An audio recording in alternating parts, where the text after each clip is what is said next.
Assalamualaikum warahmatullahi wabarakatuh. Salam jumpa lagi di channel saya, channel YouTube Mas Derajat. Kali ini kita akan membahas tentang misteri kematian Arya Daru Pangayunan yang sebetulnya sudah banyak dibahas oleh para pengamat-pengamat lainnya dan YouTuber-YouTuber yang lain juga. Jadi sebetulnya saya tidak terlalu punya niat ya untuk membahas masalah ini, hanya saja karena desakan dan request teman-teman yang pemirsa itu akhirnya oke lah kita bahas kali ini, walaupun singkat saja ya, tidak seperti bahasan-bahasan sebelumnya. Karena selain itu juga saya punya satu pertanyaan kunci yang saya amati belum dipertanyakan ya oleh pengamat-pengamat yang lain. Baik, kita mulai dulu dari profil singkatnya Arya Daru Pangayunan, objek bahasan kita kali ini. Beliau adalah mahasiswa lulusan UGM ya, lulusan HI UGM, Hubungan Internasional. Ini adalah salah satu jurusan paling unggulan di UGM ya, dan memang alumninya sangat diandalkan dalam membangun negeri dan membangun citra Indonesia di luar negeri dalam hubungan internasional. Dan Arya Daru ini termasuk orang yang karirnya cemerlang, mengingat usianya yang masih muda, lulus UGM tahun 2005, dan beliau juga bukan anak sembarangan. Ayahnya adalah salah satu guru besar teknik geodesi di UGM. Geodesi atau geologi ya, saya agak lupa ya. Kalau tidak salah geologi, kurang lebih sama lah ya. Jurusan ilmu kebumian intinya. Intinya dia adalah dari kalangan terpelajar, dari kalangan teknokrat juga, dan menurut teman-teman seangkatannya waktu masa kuliah ya, Arya Daru adalah pemuda yang punya citra dan aura positif, yang supel, suka bergaul, dan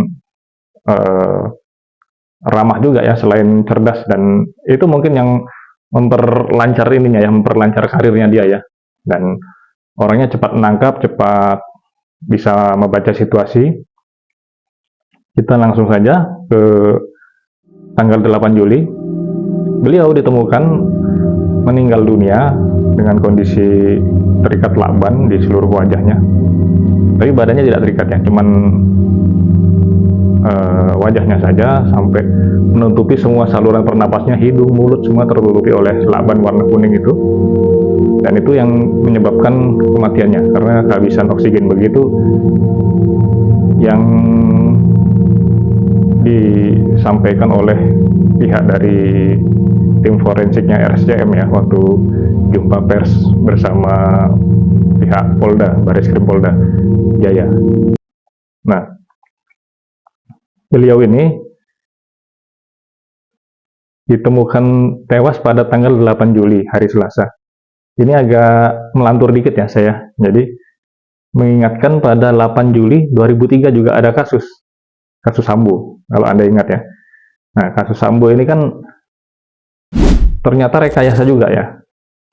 Kasus Sambo ini ternyata yang terjadi penembakan terhadap Brigadir J itu, anak buahnya Sambo sendiri, dan direkayasa sebagai kasus inilah, kasus itulah motifnya. Ternyata memang dibunuh Sambo sendiri yang melakukan pembunuhan, dan merekayasa seakan-akan ada tembak-menembak gitu kan, antara dirinya, pengawalnya, dan si brigadir yang bernasib malang ini. Brigadir Joshua ya, kalau nggak salah ingat kita ya. Nah, ternyata di persidangan yang dilakukan oleh Propam dan Kode Etik Polri, itu terungkap bahwa Sambo inilah yang menembak sendiri dan menjadi dalang rekayasanya ini. Itu terjadi 8 Juli 2023. Nah, ini kok ada isyarat apa ini? 8 Juli 2025 ada pegawai Kemenlu yang seorang diplomat muda yang sudah berkarir di beberapa embassy Indonesia, itu kok ditemukan meninggal dunia dengan cara yang tidak wajar gitu ya. Nah, di sini pada keterangan pers resmi yang dilakukan bersama oleh Polda Metro Jaya dan RSCM, maksudnya dilakukan oleh Polda Metro Jaya, Bareskrimnya, mengundang tim forensik dari RSCM. Itu ada keterangan yang menurut saya tidak sinkron ya. Mungkin tidak saling bertentangan, tapi tidak sinkron. Jadi, kalau menurut final penelitian dari tim Bareskrim Polda Jaya, itu kematian Arya Daru akibat bunuh diri dan tidak melibatkan pihak lain atau orang lain gitu. Artinya bunuh diri murni. Sementara ada poin-poin dari pihak tim forensik RSCM yang meneliti jenazah beliau, ADP, itu ditemukan luka lebam di bibir, di dekat hidung, dan di mana lagi itu? Kalau tidak salah di keningnya. Nah, di sini yang tidak sinkronnya, memang pihak RSCM tidak mengkonfrontir ya, tidak menentang apa yang menjadi final keputusan dari Polda. Tapi dari situ saja, secara logika, ini tentu bertentangan. Pertama, bunuh diri dengan lakban itu ya cukup aneh ya. Mungkin, dan kemudian beberapa pengamat mencoba melari-larikannya ini ke masalah semacam perilaku seksual yang menyimpang seperti sadomasochism dan segala macamnya itu, yang atau bondage itu, yang mungkin Anda sudah tahu ya. Kalau tidak tahu, lebih baik tidak tahu saja. Nah, di sini saya kira ini seperti kesimpulan yang melecehkan bagi saudara ADP yang sudah meninggal ini kan. Karena di satu pihak pun ditemukannya itu terlilit, kalau orang melakukan ya seperti beberapa dugaan-dugaan dan postulat para pengamat yang melarikan kasus ini ke masalah bunuh diri, kecelakaan karena perilaku seksual yang menyimpang, itu biasanya ya tidak sampai hidung sama mulut yang alat pernapasan utama ya, alat pernapasannya itu sampai ketutupan lakban juga nggak begitu. Itu memang sengaja mau dibunuh kalau saya pikir gitu kan. Dan kalau bunuh diri itu terlalu lama matinya. Orang bunuh diri itu kan mencari kematian yang cepat gitu kan. Ngapain kayak seperti itu kan? Gantung diri, kayak menenggelamkan diri, nembak diri gitu kan bisa. Apalagi orang kedutaan itu kan akses terhadap senjata api juga ya cukup mudah ya, bisa lah, walaupun nggak mudah-mudah banget tergantung jabatan, tapi nggak susah juga ya kalau kita tahu ya gitu ya. Lalu luka lebam di situ jelas berarti ada siksaan. Kalau saya melihat, saya sebagai pengamat dan peneliti, saya melihatnya itu adalah interogasi. Itu adalah sebuah interogasi yang gagal, yang dimana kebablasan ya, interogasinya sampai korbannya meninggal gitu. Mungkin mereka sendiri tadinya tidak berusaha membunuh, hanya saja menyiksa sampai dia mau buka mulut ya. Itu ada beberapa metode interogasi yang saya juga pelajari, dan kita juga membaca juga dari beberapa metode-metode terbaru CIA gitu, tentang metode interogasi yang maksudnya tidak menyiksa terlalu dalam tapi efektif. Nah, mungkin salah satunya dengan air dan dengan lakban itu tadi. Ya, kalau dengan air mungkin sudah biasa, mungkin Anda bisa lihat video-video di penjara Abu Ghraib, di mana dan penjara Guantanamo, di mana terduga teroris itu diinterogasi dengan metode terbaru seperti itu ya. Nah, nampaknya ini juga dilakukan, walaupun dengan sekali ini alat interogasinya adalah dengan lakban. Itu kalau dari postulat saya begitu ya. Jadi tidak mungkin bunuh diri, ada luka-luka lebam. Ngapain dia mau bunuh diri terus misalnya ngantuk-ngantukin kepalanya sendiri, bibirnya sendiri ke dinding itu, sampai ada luka lebam, kayaknya ya nggak masuk akal gitu ya. Sangat tidak masuk akal. Kemudian kita lihat di sini riwayat jejak karirnya beliau itu ada di beberapa kedutaan besar ya, seperti di Yangon, Myanmar, di Australia, dan di mana lagi ini. Nah, cuman yang menarik bagi saya, ini ada data, jabatan terakhirnya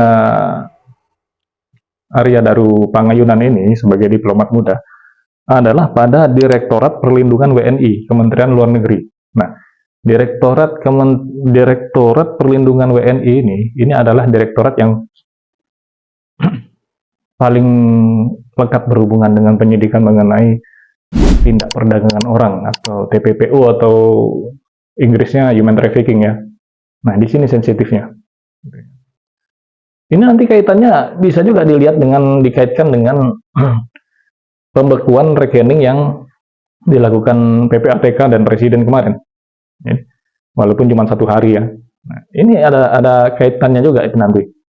Ada usaha-usaha dari beberapa penyidik untuk melihat aliran-aliran rekeningnya TPPO ini, penjahat-penjahat pelaku mafia perdagangan manusia ini, itu melalui rekeningnya. Jadi mereka minta kerjasama dengan PPATK. Cuman hal seperti ini kan tidak mungkin diungkap ke publik, gitu kan? Itulah tugas kita para pengamat dan peneliti. Kita mengungkapkan ini ke masyarakat. Nah, di Direktorat Perlindungan WNI ini, saya rasa di situ Bapak ADP ini sudah menemukan alur dan skema perdagangan manusia dari Indonesia. Mungkin kalau yang masyarakat tahu, paling banyak korbannya adalah para pencari kerja yang pergi ke Kamboja, terus dijadikan dijadikan operator ya, operator judi online, operator pinjaman online, dan penipuan scammer, termasuk diantaranya love scamming gitu ya. Love scamming ini banyak sekali di Instagram dan Facebook ya, terutama menampilkan perempuan-perempuan cantik akunnya dan bermain golf, makan enak di tempat mewah setiap hari gitu kan. Padahal di belakangnya itu yang menggerakkan akunnya itu ya laki-laki. Dia bisa menggerakkan 10 sampai 12 itu akun itu setiap harinya, orang-orang seperti itu. Ya itu kelemahan laki-laki, kan pakai perempuan cantik, mewah, kaya. Nah, saya loncat sedikit ya.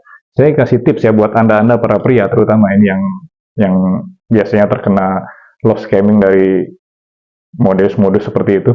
Kita tanyakan, saya juga pernah dikirimin kayak itu banyak sekali itu di medsos saya, daftar yang permintaan pertemanan kok orang cantik-cantik, orang kaya-kaya semua ini.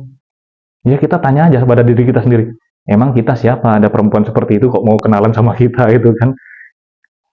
Too good to be true ya, itu aja resepnya. Percayalah itu penipuan, itu love scamming, percayalah itu. Nah, kembali lagi ke topik. Jadi, nah, ada juga ya yang diambil ginjalnya, diambil jantungnya, dijual, dan itu laku sekali. Baik di Cina maupun di India itu organ-organ dalam manusia seperti itu laku, sangat laku sekali. Ya. Nah, untuk apanya itu nanti bahasan lain kali saja ya, tapi itu nyata. Selain itu, perdagangan manusia ke negeri-negeri yang lain selain Kamboja itu juga yang paling umum adalah wanita-wanita Indonesia yang katanya mau dipekerjakan sebagai pembantu, sebagai perawat, tapi rupanya dijadikan wanita penghibur di diskotik-diskotik atau di tempat-tempat klub malam, dan itu modusnya cukup, kalau diceritakan sedih ya sebenarnya. Ya. Begitu. Lalu kita itu ya. Jadi saya rasa Bapak atau Mas ADP ini, Mas Arya ini, dia diburu karena dia sudah meneliti dan memiliki alur, skema, serta bukti-bukti keterlibatan orang-orang di dalam negeri maupun para backing-backingnya yang barangkali orang-orang penting yang masih punya jabatan atau punya pengaruh, gitu kan? Pastinya ya. Walaupun saya tidak boleh pakai kata itu, ya. Cuman kecurigaannya seperti itu, ya. Gitu. Nah, kemudian dari penelusuran kepolisian, jejak aktivitas Mas ADP ini, Mas Arya Daru Pangayunan ini, di hari terakhirnya sebelum kembali ke kos, yang dia ditemukan meninggalkan di kos ya. Itu beliau sepulang dari kantor, dia rendezvous dulu bertemu teman-temannya, 2 orang, 1 laki-laki, 1 perempuan, lalu menerima telepon, dan dia berpisah sama teman-temannya, lalu dia manggil taksi secara offline ya, dia manggil Bluebird yang ada di sekitar Plaza Indonesia itu kan memang bisa dipanggil aja langsung gitu kan, nggak usah pakai online itu. Di depan juga banyak. Dia arahkan ke rumah, cuma di tengah jalan dia minta balik lagi ke kantornya setelah mendapat ada suatu pesan masuk dari ponselnya yang kita belum tahu apa isi pesan masuk itu. Artinya dia tahu bahwa ada ancaman di ininya, di mana, di tempat dia pulang nanti, di kosnya itu maksudnya, di Menteng itu, di jalan Gondang Dia Kecil kan. Saya cukup familiar juga dengan lingkungan di situ, di daerah Gondang Dia itu. Jadi untuk gambaran ya, daerah Gondang Dia itu, Gondang Dia Kecil, Gondang Dia Lama, RP Suroso, Cikini, Jutmutia, itu kawasan Menteng, di mana ya tidak jauh dari situ rumah orang penting semua itu. Rumahnya Megawati ada di situ, rumahnya Prabowo ada di situ, kantornya Surya Paloh ada di situ. Jadi bisa jadi, nah, bahkan Cendana itu di situ juga, di area-area situ juga. Tidak jauh itu, nggak sampai 1 kilo itu. Area-area Gondang Dia. Jadi Anda bisa bayangkan itu, bisa Anda punya bayangan, gambaran ya, itu komplek yang seperti apa sih? Ya bukan komplek maksudnya, cuman lingkungan yang seperti apa ya, yang yang rumah-rumah jenderal pun juga banyak di situ. Jadi harusnya daerah itu ya daerah yang aman gitu kan. Begitu. Nah, jadi kembali ke alur tadi ya. Jadi di alur terakhir, jejak-jejak aktivitas terakhirnya itu, setelah menerima telepon dan nampaknya ADP merasa bahwa dia pulang nggak aman gitu kan. Ada orang yang mencari dari sesuatu yang dia punya gitu kan. Apa itu? Kalau menurut saya adalah data kalau menurut saya. Maka dia minta Bluebird itu belok lagi kembali ke kantornya, sekitar jam 9 malam kalau tidak salah itu kantornya, dan itu tempat yang dia sangat familiar ya kantornya itu. Dia bawa barang-barang kerjanya situ, laptopnya dan data-datanya. Lalu dia di situ yang menguntit dia ya kan emang ada pengamatan bahwa dia dikuntit orang, jadi dia balik ke kantornya. Karena kalau dia pikir kalau balik ke kosnya orang yang menguntit ini bisa nerobos, jadi dia balik ke kantornya. Apa yang diinginkan oleh para penguntit itu dia simpan di kantornya di lantai paling atas Kemenlu itu lantai berapa ya? Saya lupa itu. Nah, pokoknya di situ tempat yang dimana para penguntit itu tidak punya akses untuk masuk ke dalam komplek dan gedung Kementerian Luar Negeri gitu kan. Kemudian setelah ditunggu 1 jam, Mas Arya Daru ini keluar tanpa membawa ranselnya yang berisi laptop itu. Nah, di situ kuncinya. Lalu seperti yang kita ketahui, endingnya adalah dia terus pulang ke kosnya di Gondiang itu, di Gondang Dia. Terus terjadi hal-hal yang menyebabkan kematiannya, yang kalau saya rasa ya, itu tidak usah bicara CCTV dan lain-lainnya ya. Saya rasa yang mampu melakukan itu, menerobos tanpa banyak melakukan kerusakan, itu adalah orang-orang yang punya kemampuan khusus, atau mungkin pasukan elit negara mana ya tidak tahu gitu kan, atau dari kesatuan mana ya itu kita tidak tahu, saya belum tahu gitu kan.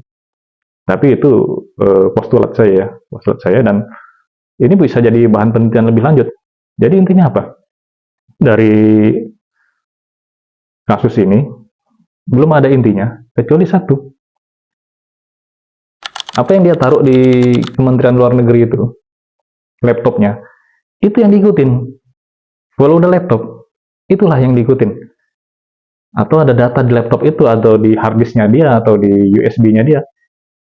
Saya yakin dia memindahkan semua data-data itu ke lokasi yang aman, entah itu ke, ke pusat data atasan-atasannya dia, atau ke Google Drive, atau ke mana, disimpan di cloud atau di mana. Nah itu saya nggak tahu, tapi itu yang harusnya diarahkan penyidikan ke situ, itu intinya.